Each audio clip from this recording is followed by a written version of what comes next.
Hi, I'm Rashonda Cade. This is Reading with Rashonda. We are reading Hagar's Daughter by Pauline Hopkins. We are on chapter 36 of 37 chapters. We are on the next to last chapter. We do not have that long to finish this book, and it's been quite a journey. That's a lot of chapters. And each chapter, well, some chapters took more than one reading. We've been at this for a while. I am so glad you have stuck with me. We should be able to finish this chapter in one reading. Um, it's not all that long. We'll see. Like if I get caught up, who knows what might happen. But at any rate, chapter 36, Hagar's Daughter by Pauline Hopkins. Late Saturday afternoon, Hagar, so long known to us as Mrs. Bowen, reclined in semi-invalid fashion on the couch in her boudoir. She had exchanged her deep mourning for a house dress of white cashmere, profusely touched with costly lace. Her dark hair, showing scarcely a touch of silver, was closely coiled at the back of her shapely head. In spite of a shade of sadness, her countenance was serene. She was happy, happier than she had ever hoped to be in this life. True, no callers begged admittance into the grand mansion, no cards overflowed the receivers in the spacious entrance hall. Since the sensational items disclosing her identity had appeared in the columns of the daily press, that fact did not disconcert her in the least. One thing alone troubled her: Sumner's determination to separate her from Jewel. The tender-hearted woman who had been his champion and friend throughout dark days of suspicion and despair could not understand his antipathy to her. I don't understand either. The two ladies did not worry themselves unduly, however, trusting that time and their united persuasions would win him to a better frame of mind. The ceremony of the morrow would see her united to the husband of her youth. She thought only of that. Ellis wished to settle the whole of Senator Bowen's immense fortune upon Jewel, but the latter would not hear of so unjust a proceeding. So the mansion was to be left in the care of Marthy Johnson, Aunt Henny, and Oliver, while Mr. and Mrs. Ensign were abroad. Venus was to go to Massachusetts with her young mistress, and the plan was that she and John Williams should be married about Christmas. The travelers were to start on their journeys early Monday morning. Suddenly, Senator Bowen's last words, "the little hair trunk," flashed across the lady's mind. It had been his in his first wife's time. He had clung to it through poverty and prosperity.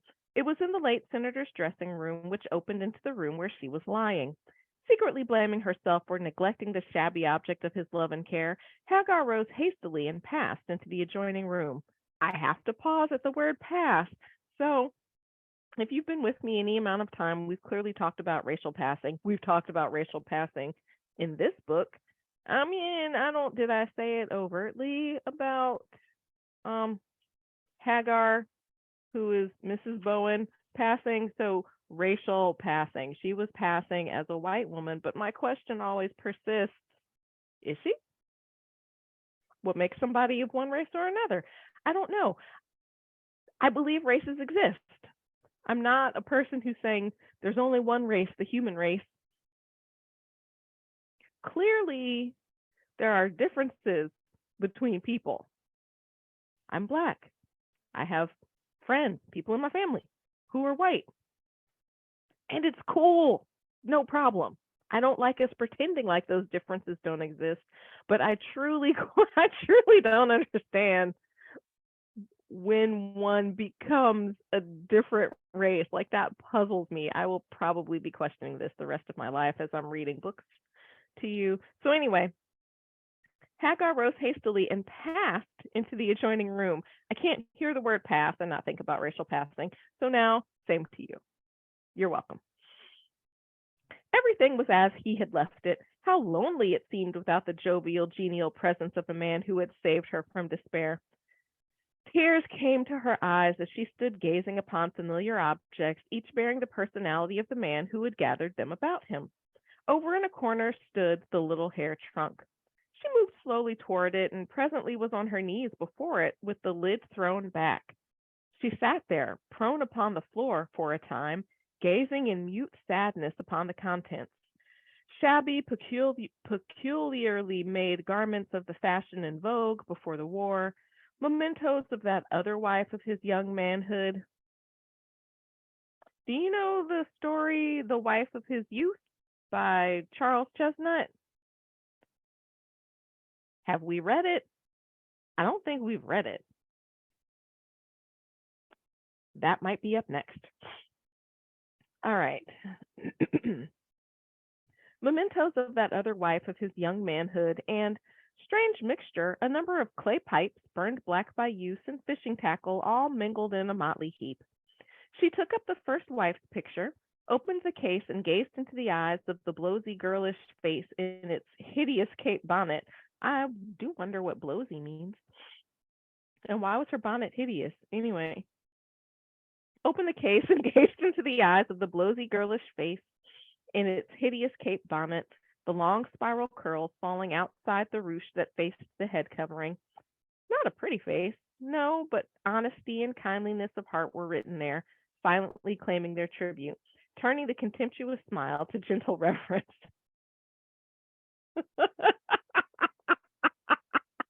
She was no fan of the looks of her late husband's first wife. Apparently, she was a 10. Hagar, it's Mrs. Bowen, Hagar slash Mrs. Bowen. She was a 10, and she does not think that his first wife was. That's funny to me. Hagar closed the case softly and placed it beside her on the floor with the other articles which her sense of neatness and order had caused her to fold carefully in regular piles, ready to replace in the shabby receptacle. She had often wondered who Jewel resembled and where she had obtained the dainty hybrid elegance of face and figure, surely not from father nor mother. Today her curiosity was again aroused. The desire to know pursued her so persistently that she was amazed. The small velvet case containing Senator Bowen's daguerreotype taken in early youth had a peculiar fascination for her. His face smiled up at her, round, jolly, rubicund, a dimple in his chin and a laugh in his eyes, which the straight hair combed flatly to the sides of his head could not render sedate. He couldn't keep his hair under control. Hagar felt a film gather to her eyes. What a god he had been to her! How devoted! How gentle! And he was a man of strong intellect and staunch integrity. She had no cause to be ashamed of him. He had saved her from despair. Next to her, next to her God, she placed this man whom she knew instinctively would never have forsaken her. Never for one instant would he have wavered from his constancy to her, no matter what the cause, were she but true to him.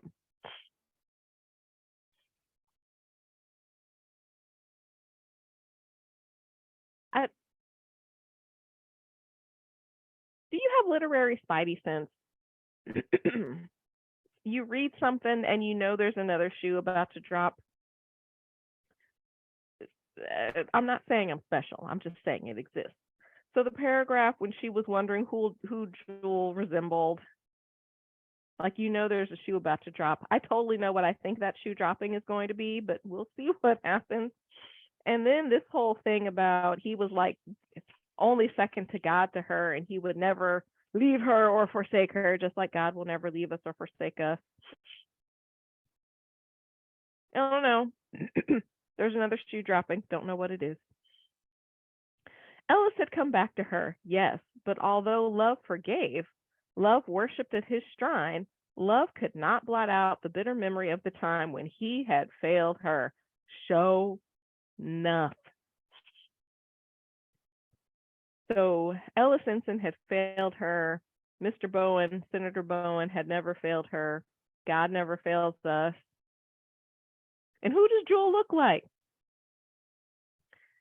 She closed the case with a nervous click and went on with her sorting and folding. The very last thing that she found was a brown paper parcel tied with coarse string. She undid the knot with the feeling of pride which attends the operation of succeeding in untying a string without cutting it. So, speaking of untying strings without cutting them, we may never finish this because all sorts of things are jumping around in my head. Anyway, in one of the Outlander books, I'm not sure which one, but they were unwrapping packages and they were very careful to not cut the strings that were holding them so they could reuse them. And I thought that makes a lot of sense. I reuse things, but like I'm far more wasteful than I should be. Anyway, she undid the knot with a feeling of pride which attends the operation of succeeding in untying a string without cutting it. She smoothed out the kinks and curls and laid it carefully at her side, ready for use again. Then she removed the paper, expecting to see a man's wearing apparel. To her surprise, a roll of white cashmere, yellow with age, met her eyes. It was wrapped about other articles. The kneeling woman felt the room spinning round her as she held the packet in her hand. There was something vaguely familiar in that ordinary piece of yellow cashmere. One side being visible showed a deep embroidered design tracing the edge of the deep hem. She could not move. Every muscle was paralyzed, and a flood of memories rushed in turmoil through her brain. Trembling, breathless with excitement, she began to unroll the bundle. The last fold, as it fell apart, revealed the outer covering to be an infant's cloak of richest material and beautifully embroidered. With quivering fingers, the agitated woman continued to shake out the garments that the cloak enfolded: a tiny dress, dainty skirts, a lace cap. In short, all the articles necessary to make up the attire of a child of love and wealth. Oh, merciful heaven! How came these here? She whispered with white lips as she pressed each tiny garment to her lips and rained tremulous kisses on the exquisite lace cap. My baby! My baby! She threw herself upon the floor and lay there weeping, scalding tears. Before her lay the garments that her own hands had fashioned 20 years before for the little daughter who had come to bless the union of Ellis Ensign and herself. I know we all saw that coming. I know we did. But it's nice to come full circle. Hey, hey. Half in terror, she gazed upon them as upon the ghost of one long since departed. She made a movement, and a metallic sound drew her attention to an object that slipped from among the clothing to the floor. It was a gold chain from which depended a locket. My mother's locket, she gasped. Ah, until this hour I had forgotten it. It was about my darling's neck when last I dressed her. My God, how comes it here? Why do I find it in Zenas Bowen's trunk? She touched a spring and the outer lid sprang back, showing a piece of paper pressed into the space usually devoted to pictures. The paper fell upon the floor unheeded. The writing was in Senator Bowen's hand, but she did not notice it. She was pressing her fingers along the margin of filigree work which decorated the edge of the locket. Presently, the back fell apart. Then she pressed again, and a third compartment opened, and from it the face of Ellis Ensign in her first youth smiled up into her own. How well she remembered all the minute details of the history of the locket in the shadowy past, brought so vividly to her memory by the dramatic events of the last few days. Her mother had given her the locket at the time of her father's death and had told her that it was a valued heirloom and had explained to her the intricate working of the triple case. Probably no one had ever discovered the secret spring, and the case was supposed to be empty. After Mrs. Sargent's death, she had in turn explained to Ellis and placed his pictured face there, and when, tortured and tormented by persecution, she was driven from her home to the slave market, she had placed the locket about the baby's neck. Why, she knew not. Gazing at it now, with sick and whirling brain, there came a step outside in her sitting room. She dragged her leaden limbs to the door and beheld Ellis. The bright smile on his face at sight of her seemed to chase away the years and renew his lost youth. My darling, he began, you see I have managed to return earlier than I expected. I could not support the purgatory of absence from you any longer. I'm sorry, there's no any. I could not support this purgatory of absence from you longer. But what is the matter? Hagar could not answer him. Leaning against the doorframe, she looked him in the eyes, then extended her hand, the open locket lying in her palm. Ellis, she said in a husky whisper, I have just found this, here, in this room, in Senator Bowen's old trunk of relics.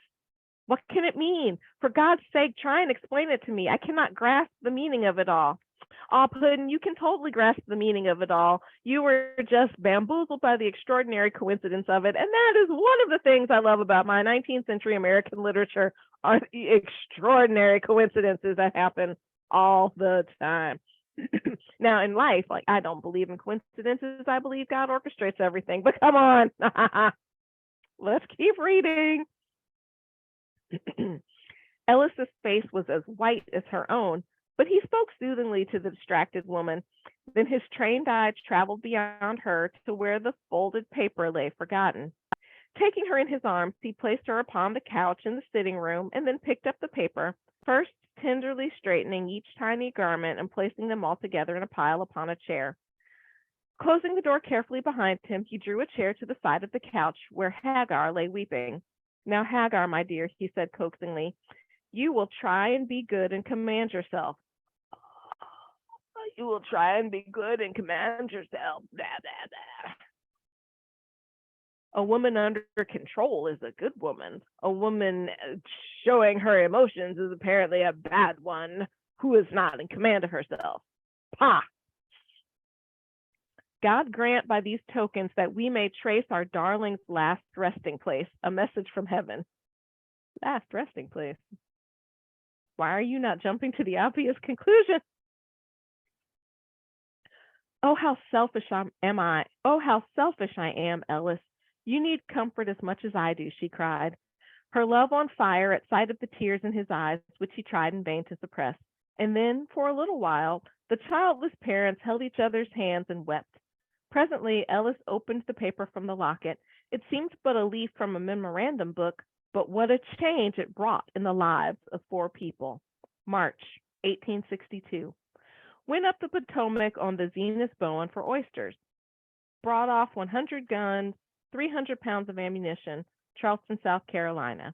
Picked up log floating outside the bay with a girl baby less than 1 year old attached to it by clothing. Must have floated many hours, but the sleeping child was unhurt. Clothing rich. No clue to parents or relatives. November 1862. Have adopted child and shall call her Jewel. Have placed this memorandum inside locket found on child for future reference. Signed, Zenith Bowen and Mary Jane Bowen. Now, the fact that they came upon Jewel and that Hagar ended up marrying him, like, really, although I'm really wondering, like, when he met Hagar and heard her story, because he knew who she was like, oh, but if that was the case, why didn't he just tell her? It would have made for a less interesting book.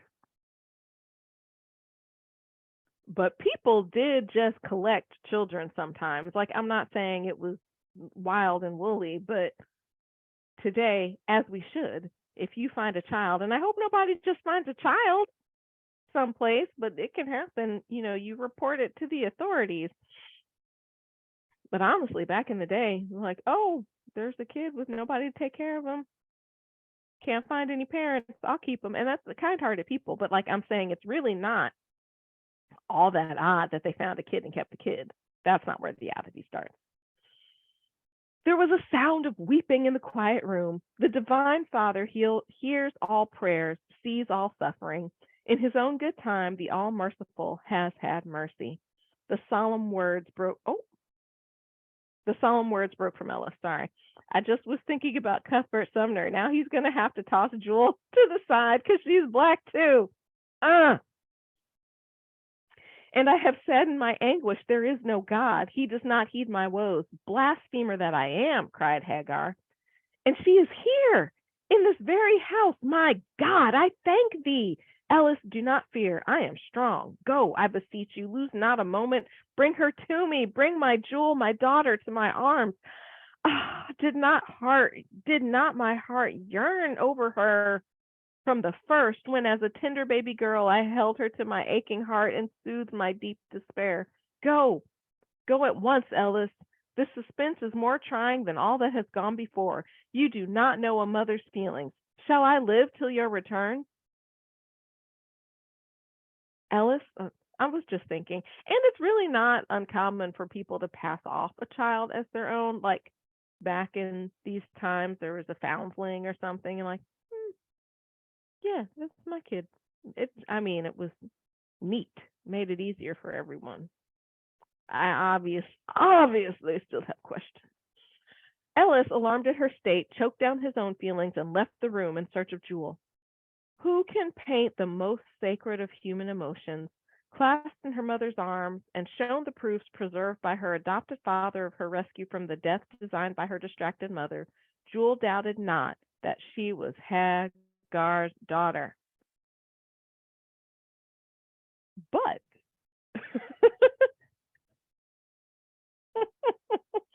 she had lived her whole life thinking she was somebody else's daughter. Like there has to be anger and grief and all sorts of stuff at that. That's the end of this chapter. We only have one more chapter in this baby. That was chapter 36 of Hagar's Daughter by Pauline E. Hopkins, leaving us with questions. I love it from start to finish. I am Rashonda Cade, and this is Reading with Rashonda.